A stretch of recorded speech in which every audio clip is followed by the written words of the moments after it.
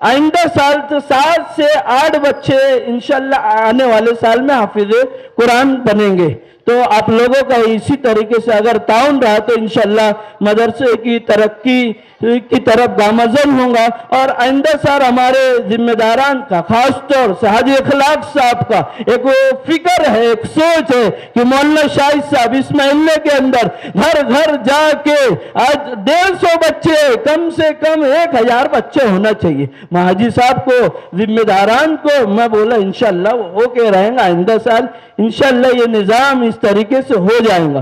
तो एक अज़्म ये भी है कि आइंदा साल से ईद बाद से इंशाल्लाह हमारे मदरसे में लड़कियों का भी मदरसे का नज़्म किया जाएगा। तो बहरहाल ये था हमारे मदरसे की कारगुजारी। तो आप लोगों को अल्लाह पाक खूब जज़ाए खैर दे, अल्लाह पाक आप लोगों को आने को बेइंतहा कबूल फरमाए। और जो लोग हमारे साथ दस्ते ताउन है, जो इस जलसे को कामयाब करने के लिए हमारे साथ सुबह से अभी तक और काफी दिनों से शाना बशाना खड़े रहे, अल्लाह पाक उनको खूब नेमल बदल अता फरमाए।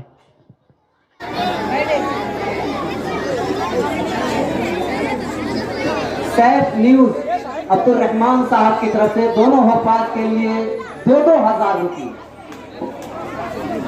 आइए दोनों हफ़ाज किराम का एजाज़ इकराम किया जाता है।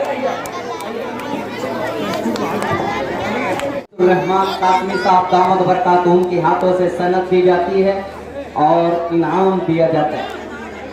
एक उनके लिए इनाम है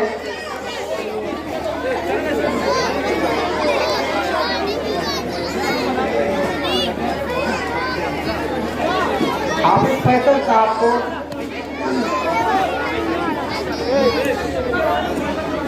फैसल साहब के वालिद साहब आए हैं। हाफिज फैसल के वालिद साहब तशरीफ लाए, उनके हाथों से ये एजाज़ होगा।